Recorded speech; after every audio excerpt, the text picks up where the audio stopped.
नमस्कार। तनु की आवाज़ चैनल में आपका स्वागत है। हमारी आज की कहानी है सास बहू। दादी सास को गुजरे महीने भर से ऊपर हो गया था।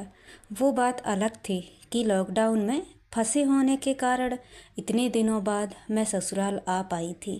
पति अभी भी दूसरे देश में फंसे थे। जैसे जैसे कार गांव की ओर बढ़ती जा रही थी, मुझे सारी पुरानी बातें एक एक करके याद आती जा रही थीं। सिलेंडर ख़त्म हो गया, जाओ अपनी अम्मा से भरवा लाओ। दिन भर पड़े पड़े ठूंसती है, फिर गैस पे गैस छोड़ती है। ऐसा भपका पूरे घर में। मेरी सास मुंह में पल्लू दबाकर अपनी सास यानी मेरी दादी सास के लिए ऐसी निर्लज्ज बातें अपने पति से करते हुए मुंह बनाती तो मेरे लिए वहाँ बैठना मुश्किल हो जाता। कभी मेरे हाथ में आलू की चाट पकड़ा कर कहती, दे आओ पहले वहाँ, बुढ़िया बड़ी चटोरी है, सूंघ लेगी क्या बना है। कभी कहती, क्यों बहू, तत्काल में ऊपर का टिकट नहीं कटता है। एक अपनी सास का कटवा देते, फुर्सत मिलती इससे। ये सब बातें वो इतनी तेज़ आवाज़ में कहती थी कि अपने कमरे में बैठी एक कॉपी में राम राम लिखती हुई दादी बड़े आराम से सब कुछ सुनती रहती थी। वो भी कोई सीधी साधी नहीं थी। मुझे अपने पास खींचकर कहती थी, चुड़ैल है तेरी सास, चुड़ैल। जो गाली मुझको देती है तू सब सीख ले। जब वो मरने वाली हो उसको वही वही गाली देना। इन दोनों की बातें सुनकर जी में आता बैग उठाकर इसी वक्त शहर भाग जाऊं। ऐसी कौन सी दुश्मनी दोनों ने पाल रखी थी कि एक दूसरे के लिए ढंग का एक शब्द भी नहीं निकलता था। तीज त्यौहार गांव में मनाना मुश्किल था। पूजा बाद में होती थी, लड़ाई पहले शुरू हो जाती थी।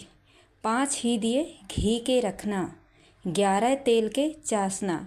हर साल भूल जाती है फूहड़ कहेंगी, दादी ऊंची आवाज़ में बताती तो मेरी सास उससे भी ऊंची आवाज़ में जवाब देती, हाँ और क्या, 11 दिए घी के चास दिए जाएंगे तो बुढ़िया के हलवे का घी नहीं ख़त्म हो जाएगा। 11 दिए ही लगेंगे घी के। फिर शुरू होता आरोप प्रत्यारोप का दौर। होली, दिवाली, दशहरा सब ऐसे ही मनता।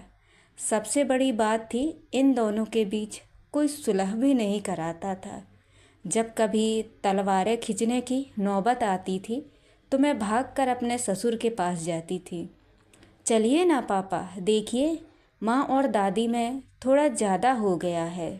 वो बड़े आराम से अखबार पढ़ते हुए कहते, अरे हटाओ, कौन पड़े उनके बीच में। तुम परेशान ना हो बहू, इन दोनों का रिश्ता ही अलग है। ये प्यार है इनका, हम तुम इनका गणित ना समझ पाएंगे। मैं हैरत में पड़ी हुई वापस आ जाती। लेकिन दूर से आती हुई कुछ आवाज़ें, भाग यहाँ से, लड़ाका कहीं की। हाँ भाग रहे हैं, मरते समय भी आवाज़ न देना। मुझे चिंतित करती रहती थी, कैसे काटे इन्होंने साथ में इतने साल। आज मन में सारी बातें घुमड़ रही थी। दादी सास की हालत के बारे में कल्पना करती तो सिहर जाती थी। जाते वक्त भी माँ ने उनसे ऐसी ही दिल दुखाने वाली बातें ही की होंगी। मन में दुख भी था, आक्रोश भी। अब तो टिकट कट गया दादी का, खुशी होंगी माँ।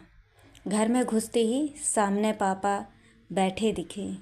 मैंने धीरे से कहा, घर सूना हो गया पापा।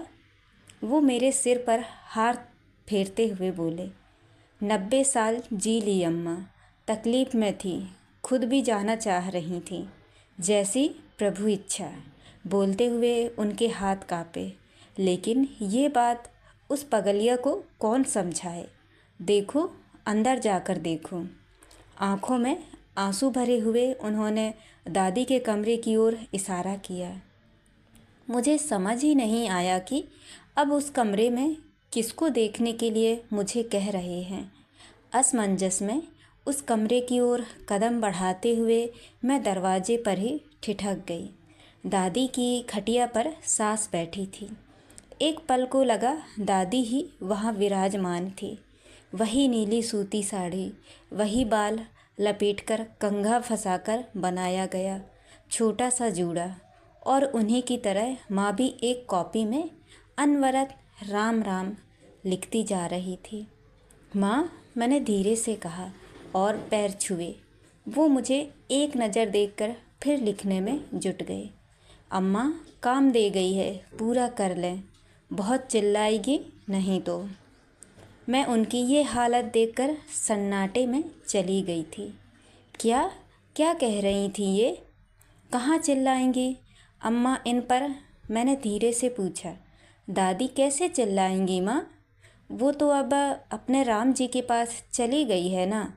माँ ने चश्मा उतारकर अपनी गोद में रखा, मुझे इशारे से अपने पास बुलाकर मेरे कान में फुसफुसाई।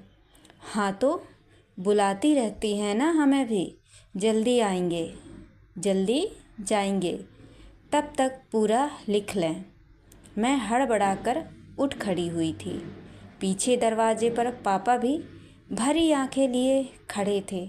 वो सही कह रहे थे, इन दोनों का रिश्ता अलग था। इनके रिश्ते का गणित हम सबकी समझ से परे था। तो दोस्तों, ये कहानी आपको कैसी लगी? लाइक और कमेंट करके ज़रूर बताएं और चैनल को सब्सक्राइब करना ना भूलें। तो मिलते हैं अगली कहानी में। बहुत बहुत धन्यवाद।